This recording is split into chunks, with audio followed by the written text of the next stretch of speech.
Tayo po ay magsisimula na sa ating panambahan. Isa pong mapagpala at maulang umaga sa ating lahat. Good morning po. So as the psalmist says, give thanks to the Lord, call on His name, make known among the nations what He has done. As a congregation, blessed by God, let us continually give thanks to Him for His great love and for His faithfulness to our church. On this blessed day, let us honor Him with the loudest clap of praise.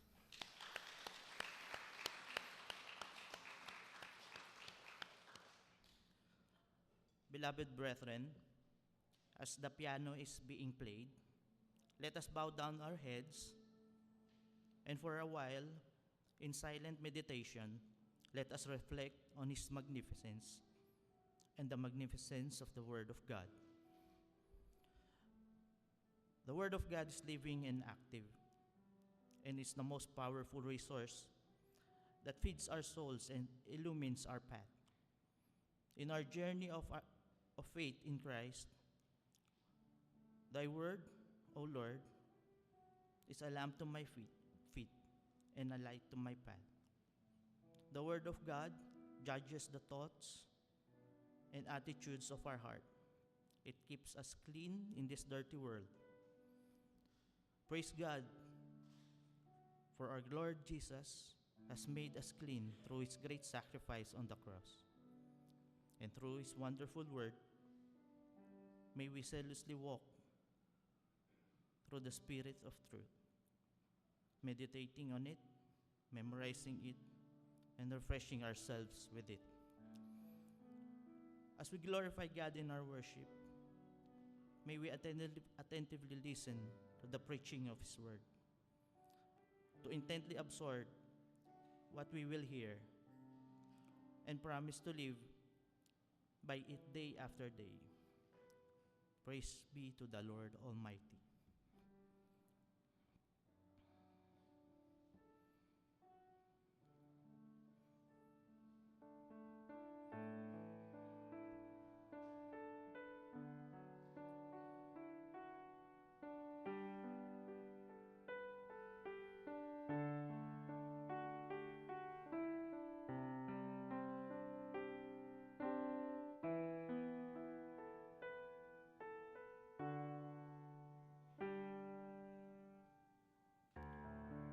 Let us stand for the opening hymn.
For our call to worship, this is taken from Psalm 128.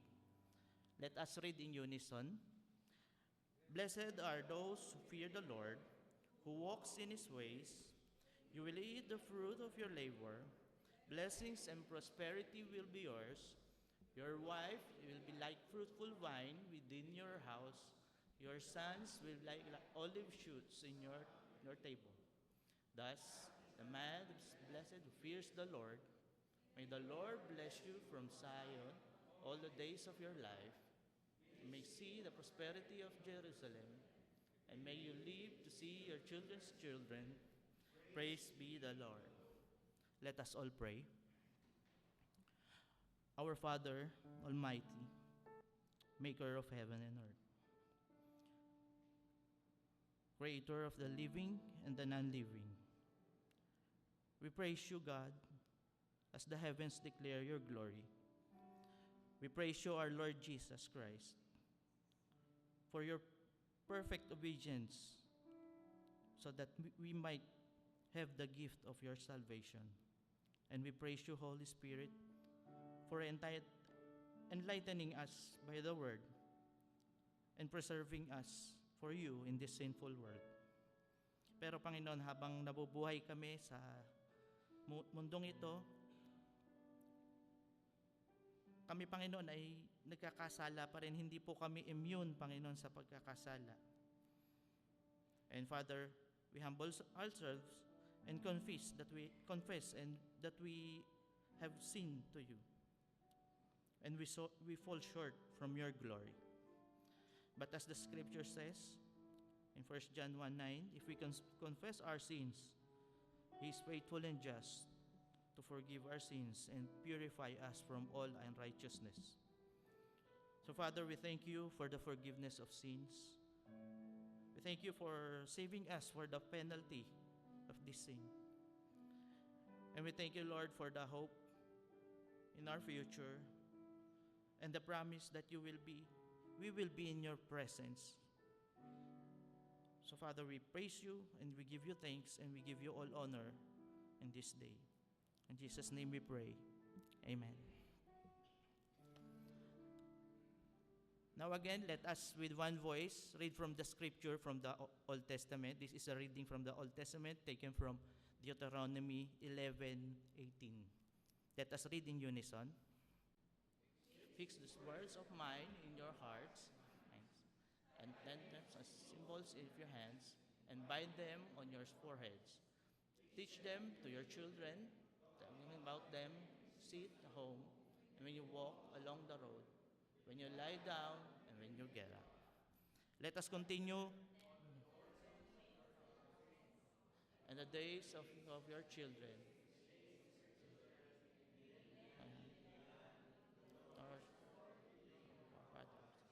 as many as the days that the heavens above.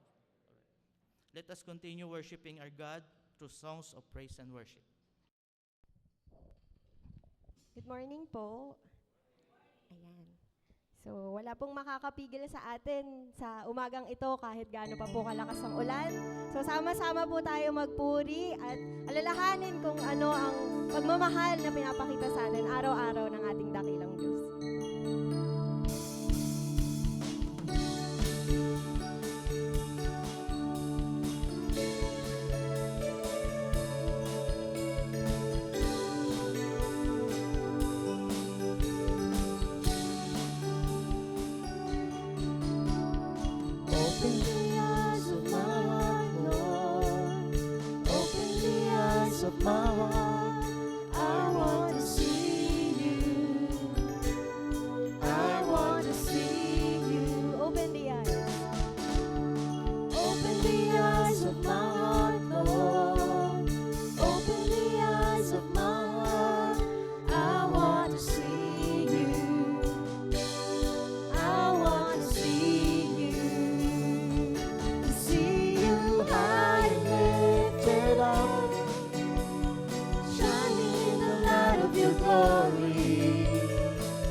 See you. of my heart, Lord. Open the eyes of my heart. I want to see you. I want to see you. To see you high and lifted up. See you high and lifted up. Shining in the light of your glory. Pour out your power and love as we sing, holy, holy, holy. See you high and lifted up, shining in the light of your glory. Pour out your power and love as we sing, holy, holy, holy. Sing. Holy, holy, holy. Holy, holy, holy. Holy, holy, holy. I want to see you. Let's sing holy, holy. Holy, holy, holy. Holy, holy, holy. Holy, holy, holy. I want to see you. Let's sing. Holy, holy, holy. Holy, holy, holy. Holy, holy, holy. I want to see you. To see you high and lifted up, shining in the light of your glory. Pour out your power and love as we sing, holy, holy, holy. See you high and lifted up, shining in the light of your glory. Pour out your power and love as we sing, holy, holy, holy.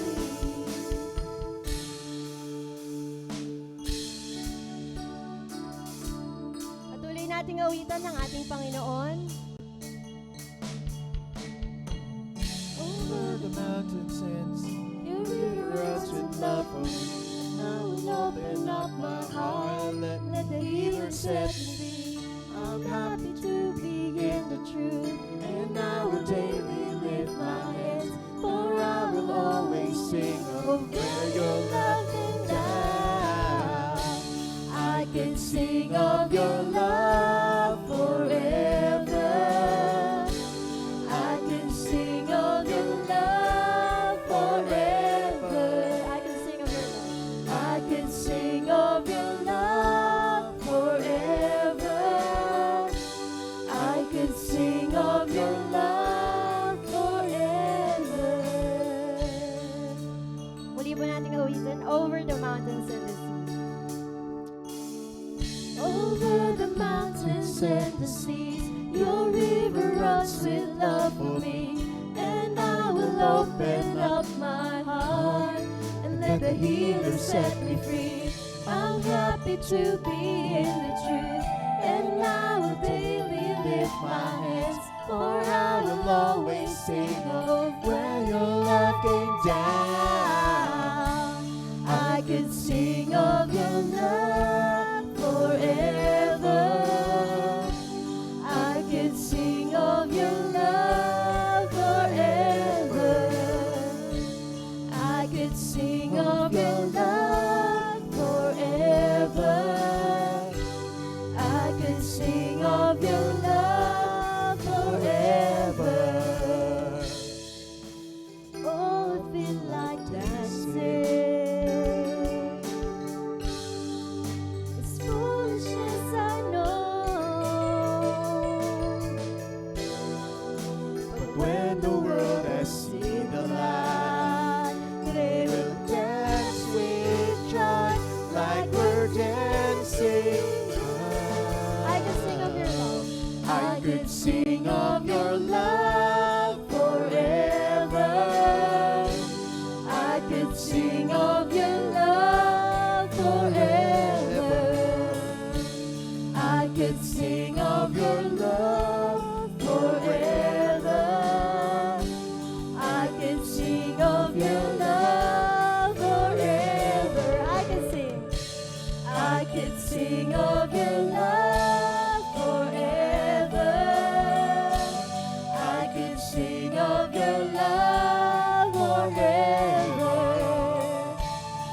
I could sing of your love forever. I could sing of your love forever. Let us sing, I could sing. I could sing of your love forever. I could sing of your love forever. I could sing of your love forever. I could sing of your love forever. I'm happy to be in the truth, and I will daily lift my hands, for I will always sing of when your love came down.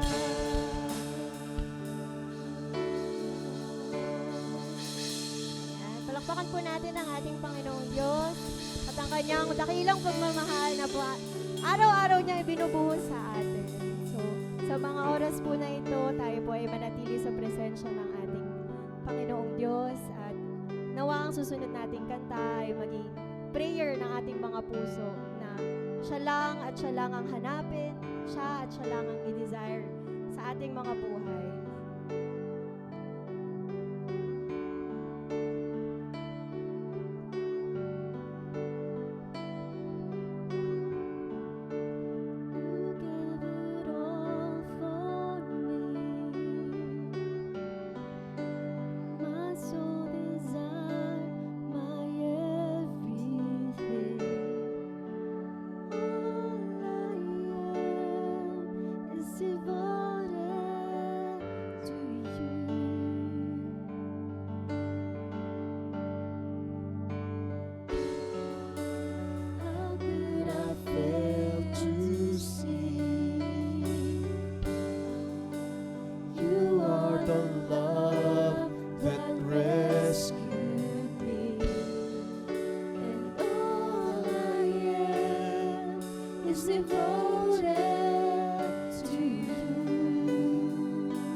How could I fail? How could I fail to see that you are the love that rescued me? You are the love that rescued me, and all I am is devoted.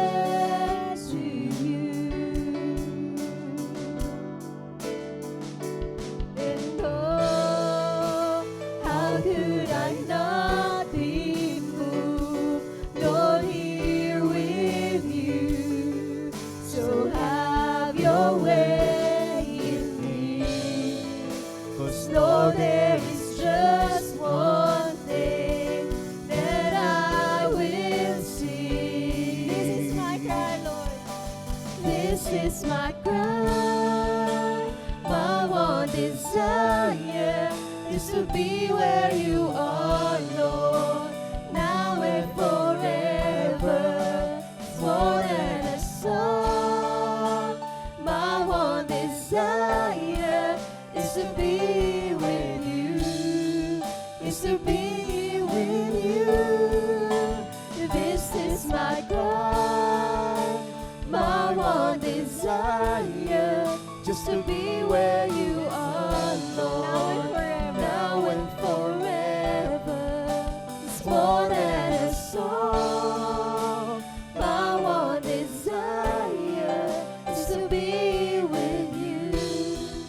is to be with you, Jesus.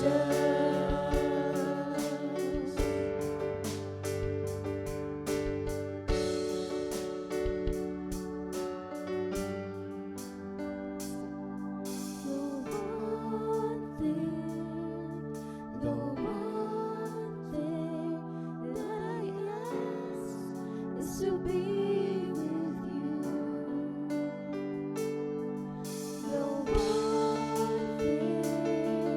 The one thing that I ask is to be with you. The one thing I ask. The one thing I ask is to be with you. The one thing I ask is to be with you. This is my cry, My one desire, just to be where you are, Lord.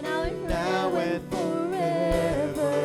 It's more than a song. My one desire is to be with you. Is to be with you. This is my cry. My one desire. my one Desire just to be where you are, Lord, now and forever. It's More than a song. My one desire is to be with you, is to be with you,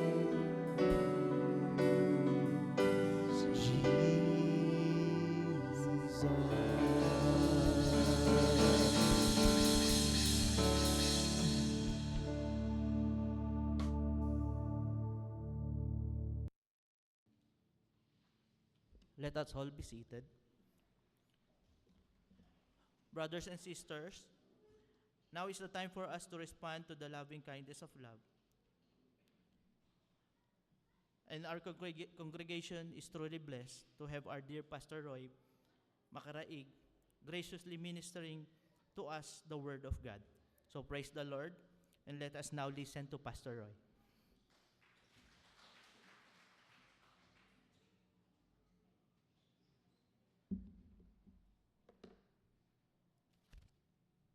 Good morning po sa lahat. Tayo po magsimula sa isang panalangin.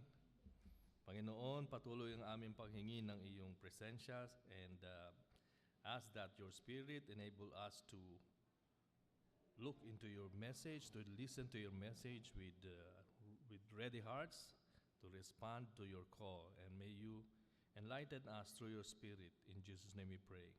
Amen. So, my apologies muna, no? Medyo na-late tayo at hindi ko na-anticipate. Sinara yung isang kalye pala doon sa sa may regalado, yung papunta dito. Naglalagay yata ng sa LRT, no? So, hindi ko kabisado yung lugar, kaya hindi ako makakita ng alternate route. So, my apologies. And so, as we read our text, this is just a short message, so ma-offset natin yung ating pagkaka-delay. Tayong lahat ay tumayo as we'll read our passage.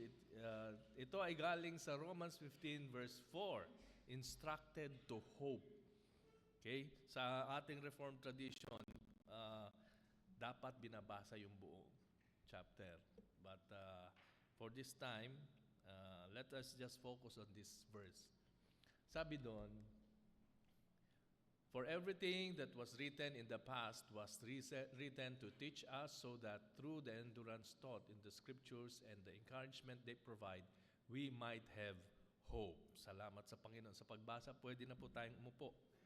So ito ay isang maiksing passage, pero napakadami, napakalalim ng kanyang sinasabi. Sa isang illustration sa internet, nabasa ko kwento tungkol sa magkaibigan. Okay? Isang Christian university student at kanyang Muslim roommate. Okay? Sabi ng mananampalataya sa kanyang kaibigang Muslim, kung nabasa, tinanong niya, kung nabasa mo na ba ang Biblia? So sabi ng Muslim, hindi pa. So yung Muslim naman nagtanong, ikaw nabasa mo ba yung Quran? Ang sagot niya, hindi rin. So nagkaroon sila ng pustahan. Challenge. Actually, challenge ang gamitin natin. Challenge nila ang bawat isa kung sa buong semestre, babasahin natin yung binabasa mo, ako naman yung Quran. At nang matapos na yung isang semestre na yun, isang gabi, pumasok sa kwarto ang Muslim. At asa na yun? At siya'y isa ng Kristiyano. Okay? Sumigaw siya sa kanyang kaibigan. Sabi niya, naloko mo ko. Okay? So nagulat yung Kristiyano. Anong ibig mong sabihin? Binuksan yung bagong mananampalataya yung kanyang Bible at sinabing, binabasa ko ang Biblia tulad ng sinabi mo at kababasa ko lamang sa passage na ang Biblia ay buhay at aktibo. So, obviously, ang binasa niya yung Hebrews 4:12. Napangiti yung mananampalataya. Matagal ko na, muna palang alam na ang Biblia ay nagtataglay ng kapangyarihan ng Diyos at ang Quran ay isa lang libro. Ngayon, sabi nung Kristiyano, yung dati ng Kristiyano, so magagalit ka ba sa akin habang buhay? Sabi nung Muslim, hindi. Pero unfair yung contest pala na yun, sabi nung bagong mananampalataya. At na-discover niya na ng bagong Kristiyano na ang Biblia was written in the past to teach us so that through the endurance taught in the scriptures and the encouragement they provide, we might have hope. So hindi lang yan plan, hindi lang tungkol sa plano ng Diyos ang nasa Biblia. Hindi rin lang naman yung kanyang will ang nasa Biblia. Last time, pinag-aralan natin yung attributes ng Diyos ay nasa Biblia rin. So kung kayo rin ay magtatanong ano ba ang meaning ng buhay, nasa Biblia rin yan. Kaya lang, huwag niyong sisimulan sa Ecclesiastes. Kasi ang unang binanggit nung writer ni Solomon, walang kabuluhan ng buhay. So kung doon ka magsimula, tapos na ang laban. Okay? Pero nakakagulat na marami pa rin mga Kristiyano ang medyo hindi tinatanggap yung realidad na ito at hindi maunawaan ang realidad na ito. At kahit nga sa simbahan, marami ang naniniwala ang Bible ay para lang guidebook. Sometimes, suggestion lang yung nasa Bible. E minsan, kahit sinabi na yung kautusan, iniisip mo, hindi, suggestion lang yan. Pwede mo yang gawin or pwede mong hindi gawin. Okay? Pero, para sa mananampalataya, parang isang constitution lang ng isang bansa, yung book. Alam niya na merong libro. Alam niyang may Bible, alam niyang may constitution, pero hindi niya alam anong nakasulat doon. Ano ang hinihiling ng Biblia. Noong 2017, mayroong readership survey ibinahagi na ang Bible ang pinakapopular basahin sa Pilipinas. 72.25%. 2017 yun. Wala pa siya lang 2023. So that's 6 years. 6 years ago. So medyo parang luma na yan. At ngayon kaya, gaano pa kaya kadami ang nagbabasa ng Biblia? Sa katunayan, mataas pa rin ang illiteracy tungkol sa kung ano ang laman, kung ano ang sinasabi ng Biblia. So umagang ito gusto kong ipaalalahanan ng lahat na hopefully, sana alam ito ng lahat. Ang Biblia ay nasulat para turuan tayo at ito ang nagbibigay pag-asa sa hinaharap. So hindi lang siya guidebook, hindi lang siya, instruction din siya. So kapag sinabing instruction, dapat pinapakinggan, dapat sinusunod. Okay? For everything that was written in the past was written to teach us, so that through the endurance taught in the scriptures and encouragement they provide, we might have hope. So 3 lesson ang matututunan natin sa umagang ito. Unang-una, Ang scriptures ay para sa ating pagkatuto.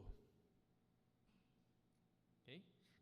Tayo'y tinuturuan. Dapat tayo'y natututo. Hindi yan suggestion. It is an instruction. Lahat ng mga naging born again ay siguradong nagsimulang magutom sa encouragement ng scriptures. Kaya, madalas nagmamadali kayo. Nagmamadali tayo sa pag-alam kung ano yung nando doon. Sa simula, uhaw na uhaw at gutom na gutom ka, kaya nabasa mo yung buong Biblia.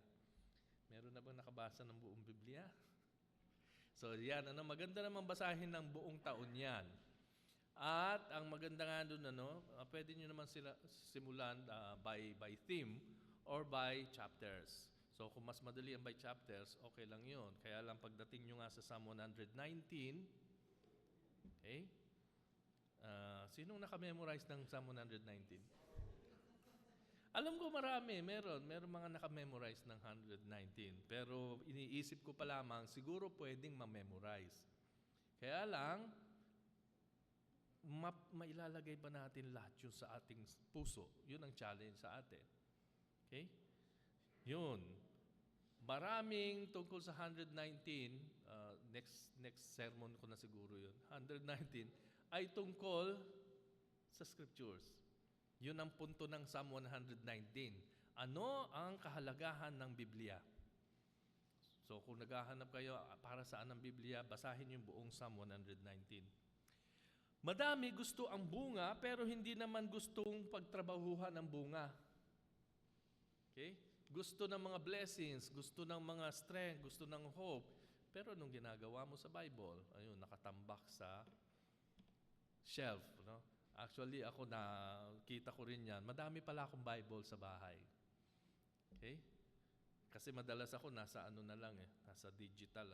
Pero marami pala akong libro. Kaya kung gusto niyo, sino ba ditong naghahanap ng Bible, pwede ko ipamigay yung mga Bibles na yun. Hindi lang yun, kasi nagtatapon. Na rin ako ng mga books, theological books, commentaries. Meron bang gusto? Papamigay ko na rin yun. Sa elder siguro mamaya, Okay. So, pamigay ko na lang yun kasi maglilipat ako. Meron ba dito malilipatan? Para malapit-lapit. Okay. So, kaya nga mahalagang maunawaan natin ang Biblia ay para sa ating pagkatuto. Isang maliit na paglilinaw lamang. Nang isulat ito ni Pablo, yung time nila, ang meron si Pablo ay Law ni Moses at ang mga propeta. Yun ang kanilang Bible noon. Pero ngayon, dahil buo na ang Old and New Testament, ang kabuuan ng ating scriptures ay ang Old and New Testament. Kaya sabi sa 2 Timothy 3:16, all scripture is God-breathed and is useful for teaching, rebuking, correcting, and training in righteousness. So, similarly, yung pagkakasulat doon sa ating passage, ito ay for our instruction. Ibig sabihin, ang unang katuruan dito ni Pablo ay meron tayong dapat mapulot sa Biblia. At ito'y maging bahagi ng ating pamumuhay. Kaya nga, ang testimonya ng psalmist verse 1 ng chapter 1, sabi niya, blessed is the one who does not walk in the step with the wicked, or stand in the way that sinners take, or sit in the company of mockers, but those whose delight is in the law of the Lord, and who meditates on his law day and night. That person is like a tree planted by streams of water, which yields its fruit in season, and whose leaf does not wither. Whatever they do prospers. So yan ang pangako, yan ang ating hope. Every time na we meditate on God's Word, meron tayong hope na whatever we do will prosper. Kaya lang, kailangan i-qualify natin yun. Paano kaya mag-prosper yung ating gagawin? Kahit nagme-meditate tayo dyan. Ang isang clue dyan do not expect yung imagination, yun ang magkakatotoo. Madalas kasi yung ating imagination, yung ating gusto, yun ang finifit natin sa mensahe ng Scriptures. Kaya madalas kayo ay frustrated. Tayo frustrated. Bakit hindi nangyari ito? Nagbasa naman ako ng Bible, sumunod naman ako ng Diyos. Eh ang problema nga, yung sagot doon sa iyong hinahanap, dapat ang Diyos ang magde-decide, hindi ikaw. O madalas challenge din yan sa pagpapastor, sa mga leaders. Kaya ka nag-elder kasi gusto mo nga gawin yung mga bagay na sa tingin mo dapat. Kaya ka nag-leader. Hindi pala yun ang gusto ng Diyos. It will be a challenge later on sa mga elders. We will talk about that later. So, importante yan. So, isang passage ang mabigat na nagtuturo dito. Yung nasa John 15, verse 7. Ano yun? If you remain in me, my words remain in you, then you can ask whatever you wish. It will be granted. So, similar yun doon sa whatever they do prospers. Pero ang condition ay ano? If you remain in me, and my words remain in you. So, tinatanggal ng Panginoong Hesus yung ating konsepto ng pag sumunod ako kay Lord, dapat ganito bigay mo. Hindi. Pag sumunod ka at kung totoong sumusunod ka at nag-aaral ka ng Bible, then you will know what the will of the Lord is. Then, when you pray, the Lord will answer that. Kasi nga, yun na yung will niya, yung iyong pinapanalangin. So, kailangan nating tanggapin na kailangan nating matuto sa katuruan ng banal na kasulatan upang tayo ma-encourage sa katotohanan ng scriptures kesa nga pakinggan natin yung ating refleksyon, yung tingin natin. Kaya iwasan din sa Bible study yung ano sa palagay mo sinasabi ng scriptures? Hindi ganun dapat. Marami sa mga inductive Bible study, ganyan ang approach. Ang mas magandang tanong is, anong sinasabi ng scriptures rather than ano ang tingin mong sinasabi niya. Kaya iiwasan na natin yung mga ganong approach. Rather, we ask, what is the Lord telling us? Kaya nga, importanteng mag-aral ng paraan paano ini-interpret ang scriptures. Kaya ang daming sumusulpot ng mga kulto. Kasi, yun ang kanilang paraan. Ito yung sinabi sa akin ng Diyos. Nakakatakot yung ganon. Kapag naririnig ko na yun, this is what the Lord told me, suko na ako. Kinausap ka pala ni Lord. Hindi na ako makikipag-usap. Sunod na lang ako. Mabigat yung ganon, The Spirit told me to. Nakakatakot yung mga ganon. Ang ating reference ay ang Biblia parate. It is written. Even Jesus Christ said, it is written. Rather than saying, I tell you, or the Father told me. Sabi niya, it is written. So, even Jesus Christ is parang binibigyan na ng halaga yung written word. So, yun ang sundan natin, yung written word. Si Benjamin Warfield, kilalang preacher sa Princeton, ay sinabihan ng isang unsympathetic saint ng kanyang panahon, 1911. Sabi sa kanya, 10 minutes on your knees will give you a truer knowledge of God than 10 hours over your books. Parang sinasabi niya, huwag ka masyadong magdepende sa pag-aaral, kundi mag-pray ka lang na mag-pray. Parang ganun ang effect. So, nakakatuwa yung tugon ni Warfield. Sabi niya, ano? What? More than 10 hours over your books on your knees. Nakita niyo yung play of words? Sana nakita niyo. More than 10 hours over your books on your knees. So, binago niya yung statement nung isa. Kasi sabi nung isa, huwag ka nga masyadong mag-aral.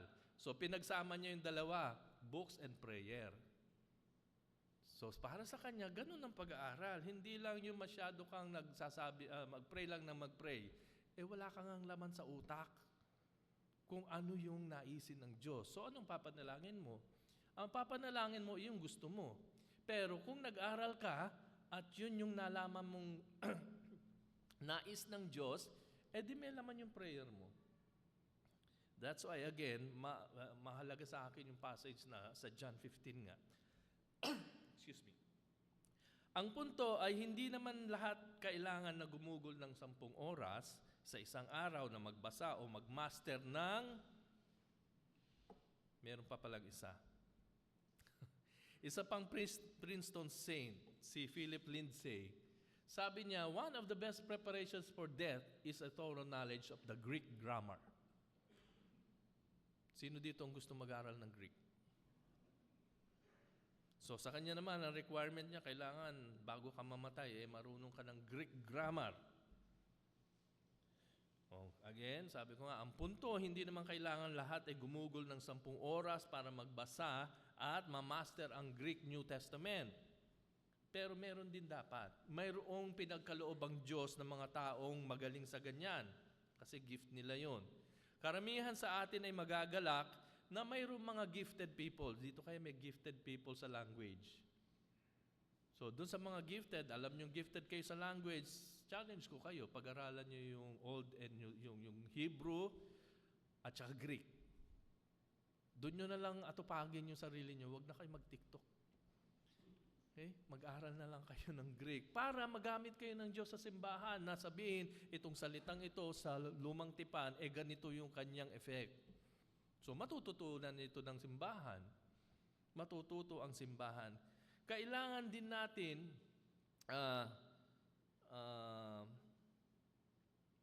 gumugol ng mahaba-habang panahon para maunawaan ang mensahe according to Psalm 1, na he meditates on it day and night.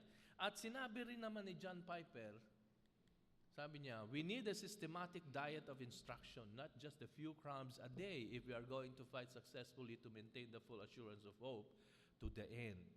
Madalas, nag-aano na lang tayo merienda, ang tawag nila doon. Short devotion, basa-basa konti, isang passage, isang verse, tapos na.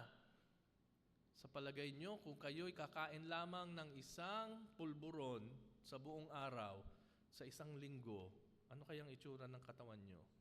Gandang diet yun, Pero walang sustansya. Wala kayong sustansya at kayo'y mamamatay din. So, similarly, sa ating pag-aaral nga, pag-aaral ng Biblia, kailangan din naman may meat, sabi ni Pablo, Kailangan natin ng meat. Tapos na yung ating mga gatas. Kailangan na ng meat. Ano yung mga meat yun? Ito yung mga doctrinal things. Ito yung mga theological things. Wag na yung for God so loved the world. Wag na yung God loves you and has a wonderful plan for your life. Wag na kayong magstay dun. Sabi ni Pablo, dapat dapat nagmamature na tayo.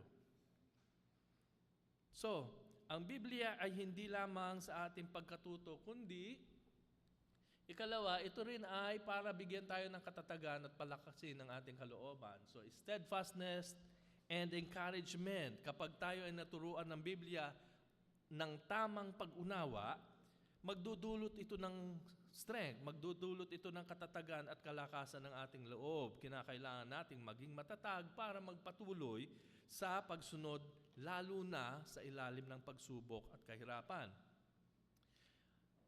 Alam natin, iba-iba ang oposisyon natin dito sa mundo. Pero saan ba manggagaling ang katatagan natin? Ito'y manggagaling lamang mula sa Scriptures. Kaya nga sabi ni Pablo sa 2 Corinthians 4, therefore we do not lose heart. Though outwardly we are wasting away, yet inwardly we are being renewed day by day. For our light and momentary troubles are achieving for us an eternal glory that far outweighs them all. So we fix our eyes not on what is seen, but on what is unseen. Since what is seen is temporary, but what is unseen is eternal. So paano natin makukuha yan? Saan natin makukuha yan? Babalik tayo sa Psalm 1. Pag-meditation, pag-meditate sa salita ng Diyos. Paulit-ulit na ipinahahayag ng Biblia ang perspektibo ng Diyos sa lahat ng bagay at ang perspektibong ito ang magbibigay ng katatagan sa atin kahit anuman ang sitwasyon. Kaya nga sinasabi natin, kaya nga importante yung mga leaders, hindi bagong Kristiyano. Importante sila ay mayroon ng kalaliman ng pag-unawa sa Scriptures. Dapat medyo mahaba na ang ugat nila sa pag-unawa sa Scriptures. And when we remember again the passage, yung binanggit natin kahapon, sabi doon sa verse 3, kahapon, kanina, Psalm 1, saan ba ako galing kahapon? Sabi doon sa verse 3, that person is like a tree planted by streams of water which yields its fruit in season and whose leaf does not wither. So mayroong kalusugan ang ating pamumuhay kapag tayo ay nagdi-delight sa law ng Diyos. And we meditate on it day and night. Yung endurance na tinatawag o katatagan ay galing sa patuloy na pag-aaral o pag-meditate sa salita ng Diyos. Again, our great example is our Lord Jesus Christ. When He was tempted, di ba? 3 beses siya tinempt, 3 beses siya, yung temptation na yung ginamit kay Jesus, pamilyar na pamilyar pa rin yun ngayon. Ano yun? Ano yun? Yung kayamanan, pagkain, ano pa? Yung kasikatan, yung greatness, at yung pagsamba. Actually, 3 lang yun. Hinati ko lang. Ino-offer din yan, particularly ng mga naghahayag ng, ano nga yun? Yung mga prosperity gospel. Yung ino-offer ng prosperity gospel sa atin ngayon, yun ang ino-offer ni Satanas kay Jesus noon. Na hindi kayo maghirap, na hindi dapat ang plano sa inyo ng Diyos ay kasaganaan sa mundo, yan ang ino-offer ni Satanas kay Jesus. Pero anong sinabi ng Panginoon? It is written, man does not live on bread alone. It is written that thou shalt worship the Lord God. So, kung kayo'y under stress, kung kayo'y under trials, kung kayo ay under severe challenge, paano kayo magiging matatag? Anong sasabihin ninyo? Sabi ni pastor kasi ganito. Why don't you quote the scriptures? It is written. So every time na kayo ay na-challenge sa inyong faith, sa inyong pananaw, better to have something in your mind to counter that. It is written. Okay? O, lalo na doon sa Matthew 6. Ano yung dami nun? Ano? It is written. Kapag kayo ay namumroblema sa inyong susuotin, sa inyong kakainin, sa inyong anong sabi ng Diyos? Pagans run after this. So, pwede nyo sabihin, pagans run after this. But seek first the kingdom of God and all these things will be added to you. Yun ang pangako ng Diyos. Pero paano mo mako-coach yun kung hindi mo naman binabasa ang scriptures? So, wala kang hope. Wala kang katatagan. Wala kang kapag-asahan. That's why, again, sabi natin, God's plans revealed through His Word. Wala kang ibang pupuntahan. Okay? Wala kang iba kahit sa mga self-help books, mga interpretation nila yun. Why not go to the source? Ano yung source? Yung scriptures. And lastly, hindi lang tayo pagkatuto at hindi lang pagkakaroon ng steadfastness, ang lahat, anong layunin? Ayan, pagkatuto. Ano ngayon na magiging layunin ng scripture? It is para maipagpatuloy or sustain. Sa Tagalog kasi yun ang nakita kong translation. Ipagpatuloy. Sa English, sustain ang ating kapag-asahan. Wala ka lang, hindi lang endurance ang meron ka katatagan, kundi isusustain yan. You will have the strength to go through it. Okay? That we might have hope. So itong ikatlong kapahayagan ni Pablo sa verse 4, ay paghahayag ng layunin. Isa sa mga layunin ng Diyos. Magkaroon ng patuloy na pag-asa tayo. Marami tayong mababasang kwento tungkol sa endurance sa Biblia. Ito'y mga kwentong nagbibigay kalakasan sa ating kalooban. So this is our encouragement. Ikaw ba'y nadi-discouraged na sa takbo ng mundo? Sa corruption ng ating gobyerno? Ako, ang isa kong challenge ay yung naiinis talaga ako dyan sa China. Ayoko, sabi ng isang preacher, sabi ng isang book, wag gagamitin ng pulpito sa political agenda. Well, this is not a political agenda. But this is just our anger sa corruption. At yan ay corruption ng tao. Hindi lang naman China buong mundo, buong tao may ganyan. But for me, Ito yung isang talagang nabibwisit ako. Kaya every time nababalitaan sa news, pinapatay ko o nililipat ko. Kasi ang sarap kakumpitikin ng mga tenga nitong mga leaders natin. Magme-make ka lang ba ng stand, gera na agad? So napakaiksi ng mga kitid ng mga utak. Kaya hindi tayo nagpa-progress. Similarly, si Satanas ganyan ang ginagawa sa buhay natin. Unti-unting kinakamkam yung meron tayo. Okay, hanggang buong kabuuan natin ay nasa kanya na. Kaya nga mag-ingat. How do we make a stand? Resist the devil, sabi sa James. Resist, not fight. Madalas na ating mga kaibigan sa kabilang faith tradition, nasa atin daw ang power. So we will wage war against Satan. When the Bible says, just resist. Stand firm. Okay? That is our way of fighting. And, yung sabi niya? Put on the whole armor of God. You will not fight, it is the Lord who will fight. But you make a stand. Okay? Yun ang atin. Kasi kahit tayo, wala naman tayong magagawa laban kay Satanas. Hindi pa nawawala ang power ni Satanas. Buo pa ang power ng fallen angel na yan. That's why, ang sinasabi lang sa atin, resist the devil, come near to God, draw near to God. Yun ang sinasabi. Okay? Ang pag-asa ang nagbibigay sa atin ng kalakasang magpatuloy sa kahit na anong mabigat na trials and challenges. Hindi yan nakukuha sa mga self-help books na panandalian lamang ang epekto. Ngayon, kung papansinin niyo mga mountaineers, okay, ano ang goal nila? Makapunta, lalo na yung Himalayas, makapunta doon sa pinaka-summit ng Himalayas, ng ano ba yun? Yun. Everest, ayan. Yung Himalayas yung buo. Yung Everest mismo, Yun ang goal nila, makapunta doon. Alam naman nila ang danger. Okay? Ang daming dangers. Pag umakyat ka na doon, numinipis ang oxygen. Kailangan mo magbitbit ng oxygen tank. Napakabigat ng noon. So pag akyat mo, hingaling ka, mauubos din yung hangin mo. Dahil ganun ka ng ganun. So yun ang alam nilang challenge. Pero gusto nilang maabot yun. At yung iba ay gustong makita ang North Pole. At ito nga'y nagawa ni Will Steger. Kung kilala nyo yan. Yung kanyang crew ay nagtiis ng 56 days ng freezing pain at danger para makita ang North Pole. Nakikita ba yung North Pole? Doon sa compass nila. Pagka ganun na daw ng ganun yung compass mo, nandun ka na sa North Pole. Okay? Pero hanggat hindi pa siya gumaganon, lakad ka lang ng lakad. Okay? Gayon din ang Kristiyano.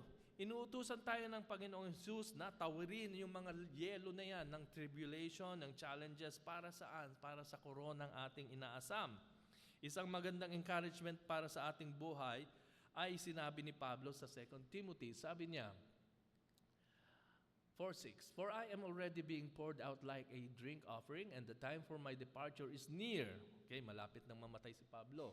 I have fought the good fight, I have finished the race, I have kept the faith. Now, there is in store for me the crown of righteousness, which the Lord, the righteous judge, will award to me on that day. And not only to me, but also to all who have longed for His appearing. Are you longing for the Lord's appearing? Then, of course, kailangan nyo maging matatag. Kailangan nyo ang term ngayon nun, magbatak. Kailangan nyo maging matatag sa inyong pananampalataya. Familiar tayo sa slogan na, no pain, no gain. Tsaka doon daw sa security guard, yun? No ID, no entry. Okay? So, pero dito muna tayo sa no pain, no gain. Totoo naman yan. Pero ang kabaliktaran niyan ay totoo rin. Kung hindi ka siguradong may kahihinatnan niyang ginagawa mo, hindi ka magtsatsaga, hindi ka magtitiis, susuko ka na lang. Dito nga, madalas, lalabas ang kahalagahan ng salita ng Diyos dahil sasabihin ng inyong pakiramdam at ng lahat ng karunungan ng mundo na it is not worth it. Okay? So, kapag nagsisikap kayo, it is not worth it. Ako'y napadaan na rin dyan. Is it worth it? Doon sa aking pag-aaral ng PhD. Bakit sabi ng Diyos? Nako, hindi pala. Inimpress sa akin. Hindi na kailangan. Hindi na. Iba yung paraan na gagawin ko sa iyo. Pero ngayon, naghahangad pa rin akong makuha ko yun, matapos ko yun. Talagang pag ikaw Makati, no? Gusto mong gawin yun, kahit na parang sinasabi, wag na nga. Okay? Wag na nga. So, is it worth it? Ang tanong niyan, doon sa mga gusto magpastor, ganito ang problemang kakaharapin mo. Is it worth it? Doon sa mga elders na tinawag, is it worth it? Sa tingin nyo, worth it ba nandito kayo bilang mga leaders, bilang elders? Sa tingin nyo, pagiging honest sa inyong trabaho, worth it? Fighting corruption, worth it? Standing on your faith, worth it ba yan? Living a holy life, is it worth it? Staying sober, is it worth it? Okay? Yan ang mga sinasabi sa ating pananaw at pakiramdam at yan din ang sinasabi ng mundo. Pero hindi yan ang sinasabi ng Diyos, ng salita ng Diyos. Pag binasa natin Deuteronomy 6:4, sabi doon, the Lord commanded us to obey all these decrees and to fear the Lord our God, so that we might always prosper and be kept alive, as in the case today. And if we are careful to obey all this law before the Lord our God, as He has commanded us, that will be our righteousness. So yung paghihirap natin sa obedience ay worth it. Why? Because it will be our righteousness. So hindi naman ito tungkol sa salvation by works. Ito yung sinasabi ni Pablo na working out your salvation with fear and trembling. Okay? Magkaiba yun, ha? We work out because the salvation God has already given us. So ipakita. Ilabas yan. Pakita mo yan. Hindi yan dapat tinatago. Sa Deuteronomy 10:12 din, sinabi doon, and now Israel, what does the Lord your God ask of you but to fear the Lord your God, to walk in obedience to Him, to love Him, to serve the Lord your God with all your heart, with all your soul, and to observe the Lord's command and decrees that I am giving you today for your own good. What else? Jeremiah 32:40, I will make an everlasting covenant with them. I will never stop doing good to them, and I will inspire them to fear me so that they will never turn away from me. I will rejoice in doing them good and will assuredly plant them in this land with all my heart and soul.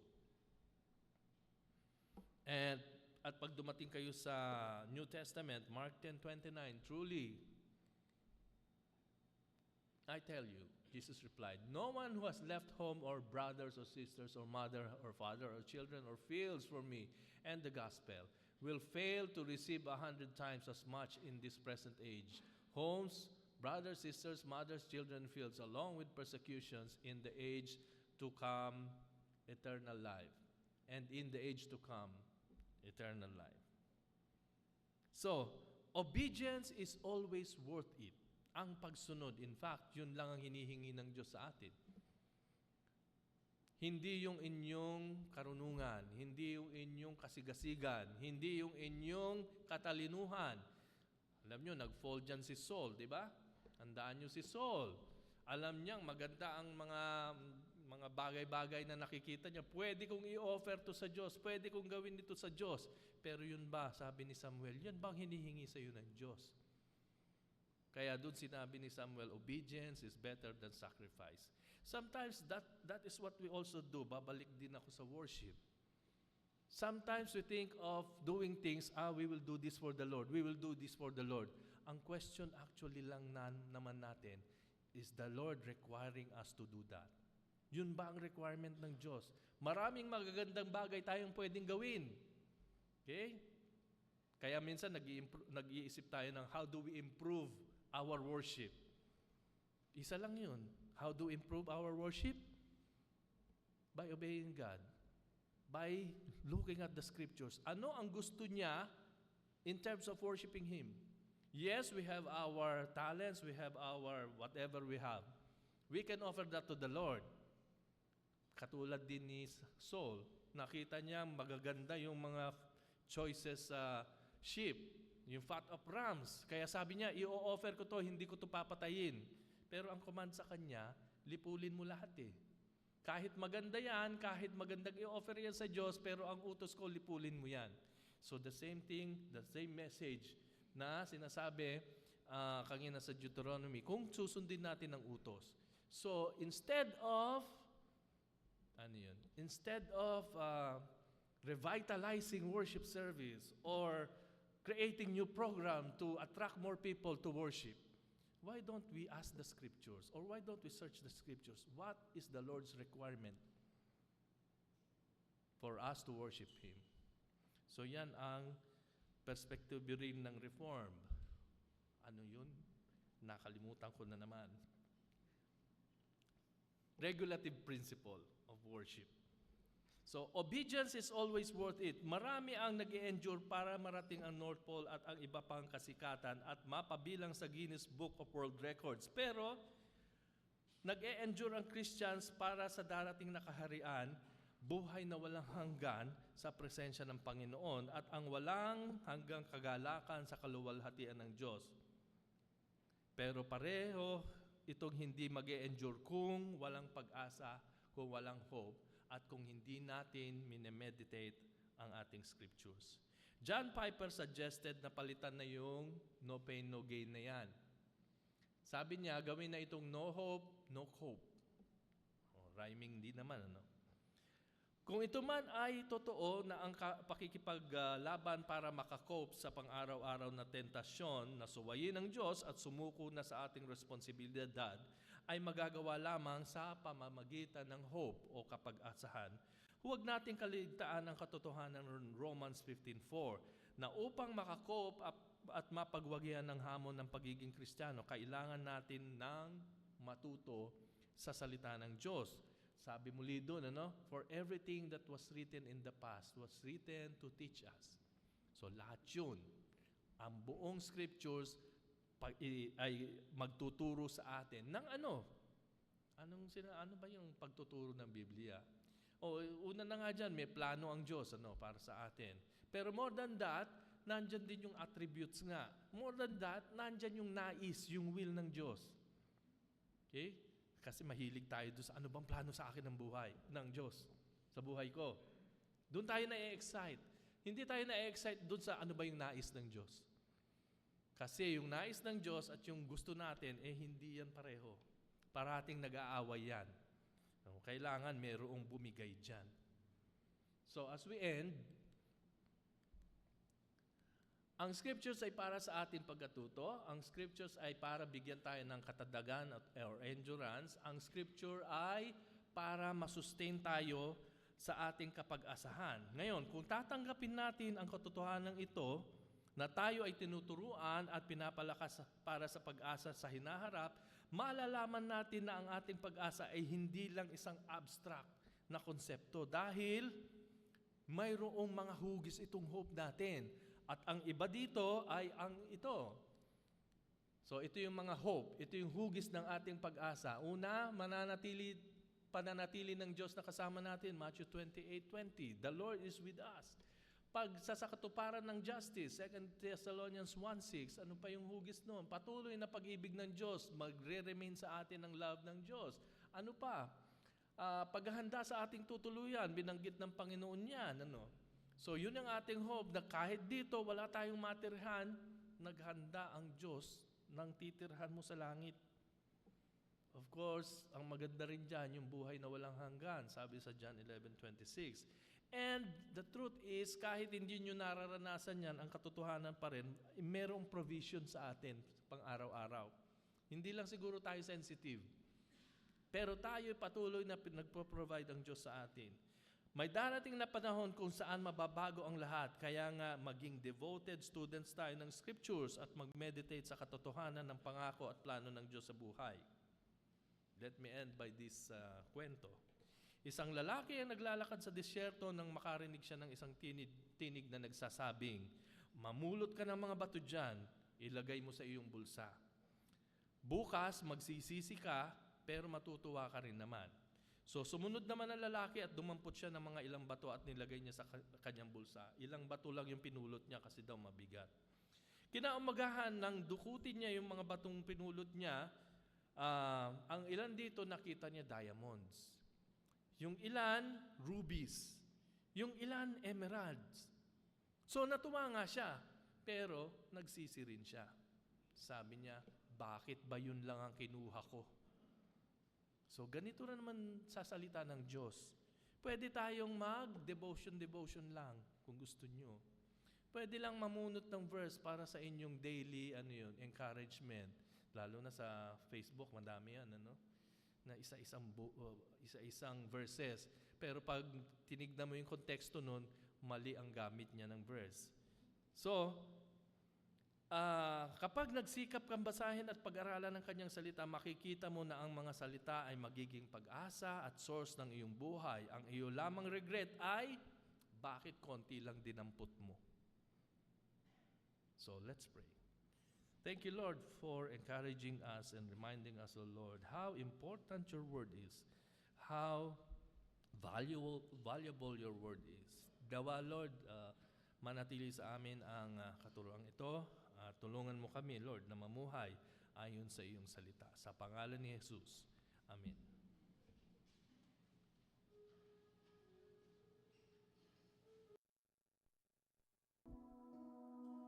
Let us all rise for our response.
Above all sickness, above all fear.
My God is over all.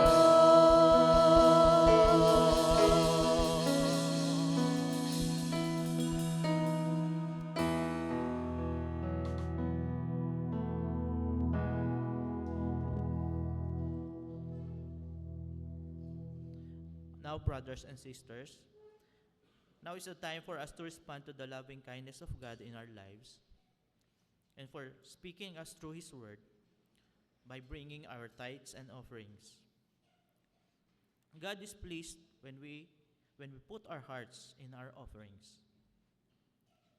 We can be inspired through them, and in His reminder on Psalm 50 verse 23, and it says, "He who sacrifices thanks offerings honor me, and he prepares the way so that I may show him the salvation of God." We may now call on our deaconesses to collect our tithes and offerings.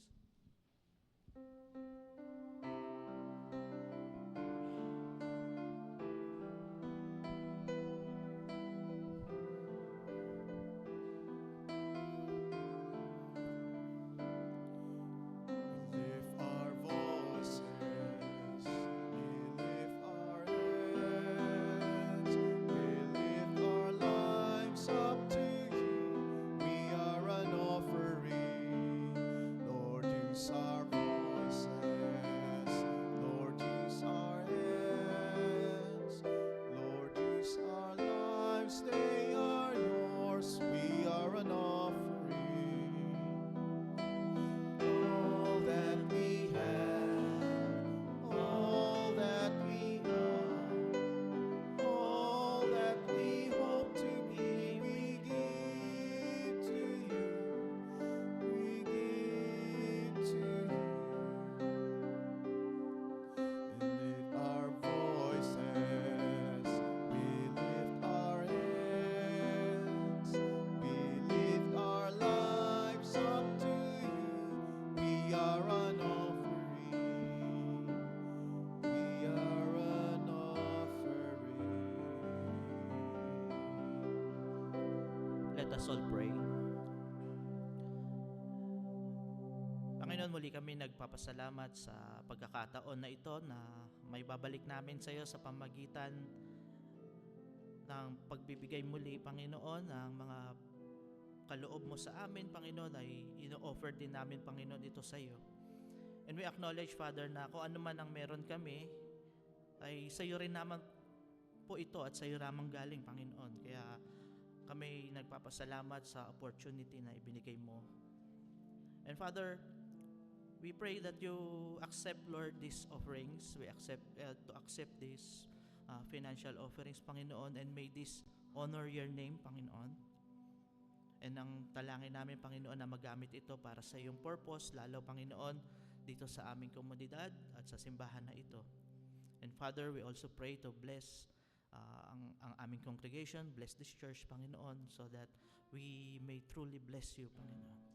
Kaya sa iyo, Panginoon, lahat ng papuri, lahat ng pasalamat sa pangalan ng aming Panginoong Hesus. Amen. Let us all stand and sing our doxology.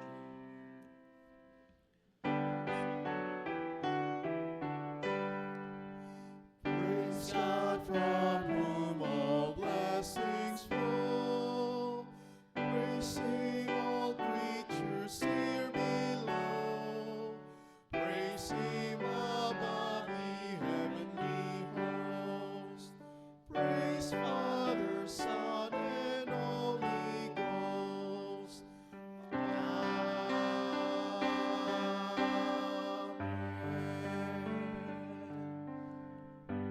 We may now be seated. At ngayon naman po ay dadako tayo sa ating mga greetings and announcements.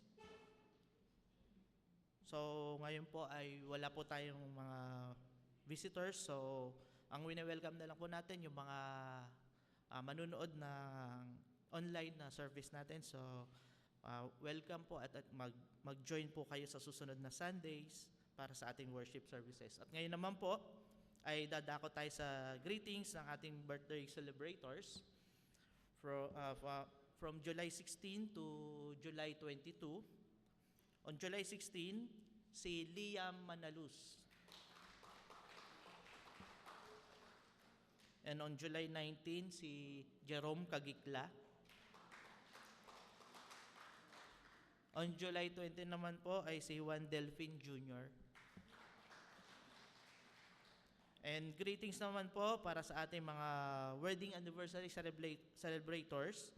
On July 21, si Brother Bong and Sister Brisa Masca. And now we will go on to our church announcements at makikita po natin yan na naka-flash din sa ating mga screens. So nag-i-invite po ang ating CCC and Prayer Ministry. So if you have some concerns like we do and we would like to have them included in our prayer, we invite you to write us or text or send a message to CCCN. Meron po tayong mga contact numbers sa personal po na mga prayers natin, pwede po nating ibigay kay Deacon Cora at naka-flash po sa screens natin ang number, or meron po tayong CCCN Prayer Warrior na FB account. Pwede rin po natin i-message ang ating mga concerns o prayer concerns doon sa mga contacts po na yan. Ang susunod naman po ang ating face-to-face prayer meetings every Wednesdays of the month at 10 a.m. and for Wednesdays 5 p.m. naman sa FB rooms na ginaganap yan. Online po yun. So, kindly coordinate with our prayer committee, specifically po si Deacon Tai. Kung meron po kayong naisin na details na malaman sa kanya na po siyang, pwede niyo po siyang lapitan at siya po ang tanungin. Ang susunod pong announcement natin is for the evangelism ministry. So join us in bringing God's word and the good news of salvation to our relatives, friends, and customers, clients, delivery people, or whoever we may encounter in our neighborhood or our work. So kung meron po tayong mga gustong bigyan ng mga tracts or mga giveaway, meron po tayong mga free Bibles na pamimigay. Pwede nyo pong kontakin or coordinate po kay Deacon Tess Kinsay para sa mga details na ito. Meron po tayong mga tracts and Bibles na ready po at pwede nyo pong hingin yon. So, susunod po natin na announcement. So, sa missions naman po, sa missions ministry. So, we would like to request a prayer and financial support for our missions ministry. Proceeds will go specifically to, ito po yung tatlo natin, apat po natin na tinutulungan sa missions. O una si Sister Chitse Magaspak for the missionary work po niya sa Translators Association of the Philippines. Tapos ang Open Doors naman po for persecuted Christian churches. Voice of the Martyrs for persecuted Christians naman. And PBS po yung Philippine Bible Society. At yung PBS naman po ay, yan din po, sa kanila rin naman po nanggagaling yung mga ibang tracts at ibang mga Bibles na pinamimigay din natin. So you can course through your support through our GCash and China Bank accounts and coordinate po kay Deacon Evelyn de Guzman. And for our announcement po sa ating live hybrid worship service, ngayon pong 2023, every first Sunday po, yun po ang ini-stream natin ng live. At yung mga ibang succeeding Sundays, ito po ay recorded and ina-upload na lang po yan sa pagkatapos na lang po ng service natin. So mapapanood din po yan ng mga nasa kapatiran natin na nasa abroad or nasa mga OFWs po natin na kapatiran.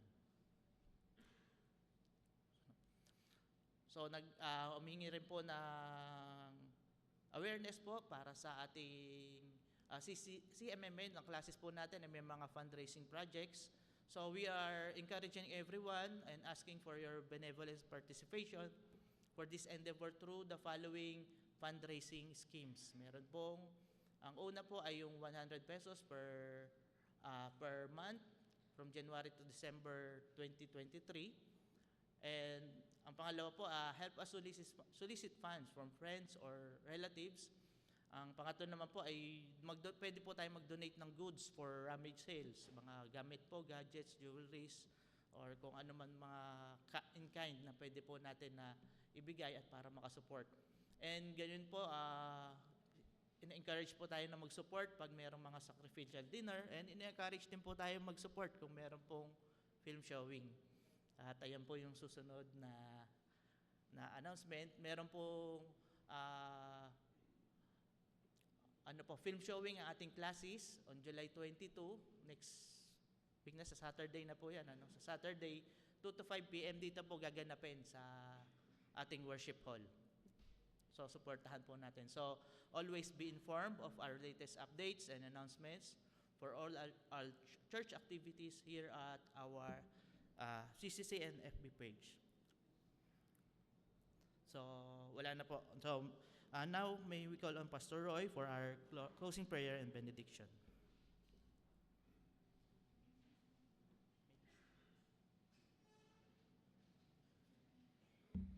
Before we stand, okay, baka mapagod kayo.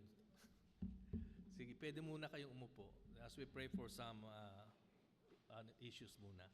So let's pray. Thank you, Father, for this worship this morning. And we ask for your Spirit to strengthen us, to illumine us, and to give us the hope that we needed as we go through life. Tunay, Panginoon, na kung wala ang iyong salita, wala nga kaming direksyon, but hindi ka rin namin makikilala sa iyong kabanalan, sa iyong kapurihan.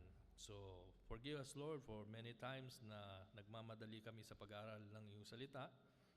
And teach us, O Lord God, so that we may learn to value your word more than our lives. Thank you, Lord, for this moment. At tinataas din namin sa iyo ang aming kapatiran na magse-celebrate ng birthday. Si Liam, si Jerome, at si Juan. Father, as they celebrate their birthdays, help them to remember your goodness to them. Help them to remember that your sustenance, your life, the life that they have comes from you, so that they may worship you and praise you with all their heart, and that they also may commit to you as they live this life according to your word. And also we remember din si Brother Bong at Sister Risa of Masca, that as they celebrate their anniversary, patuloy mong palaguin ang kanilang pagmamahalan at gawin silang modelo sa iba pang mga couple sa simbahang ito. At tunay, Lord, sa bagong taon na ibibigay mo sa kanila, may you also give them a particular ministry to work on, a particular direction sa kanilang ministry, so that they may glorify you in everything they do. And Lord, as we remember also our church, na tunay, Lord, ang bawat isang naririto, bigyan mo kami ng direksyon sa aming pagsisilbi sa iyo bilang simbahan. Yes, O Lord God, we have so many plans and programs that we want to accomplish. But again, Lord God, we ask that you give us what you want. We ask that you tell us what your will is, so that we may focus all our strengths, all our commitment doon lamang sa gusto mo, doon lamang sa nais mong gawin namin. At hindi kami ma-sidetrack sa kung ano-anong mga innovations at mga creativity na meron kami. And yet, O Lord God, whatever creativity, whatever intellect that we have, help us to offer them to you as our sacrifice, so that you may be glorified. So, tayong lahat po ay tumayo at tanggapin natin ang pagpapala ng Diyos. Nawa, Lord God, the Lord bless you and keep you. The Lord make His face to shine to you and be gracious to you. The Lord turn His face toward you and give you peace. In the name of the Father, the Son, and the Holy Spirit. Amen.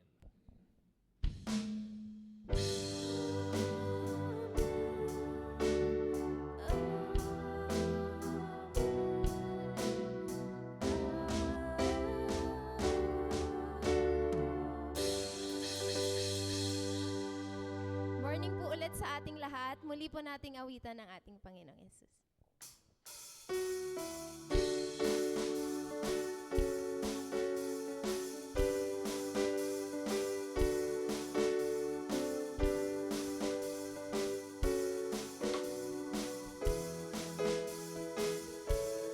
Ate, kuya, kumusta? kapatid sa pananampalataya. Tunay nga ako'y nagdadala at muli kang makasama.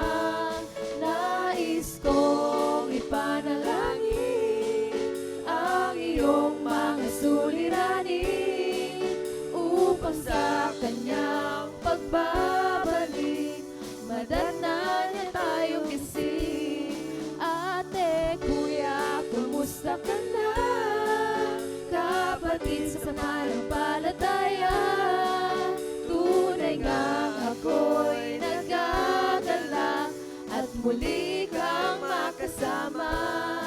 Nais kong ipanalangin ang iyong mga suliranin upang sa kanyang pagbabalik maratnan niya tayong gising. Upang sa kanyang pagbabalik maratnan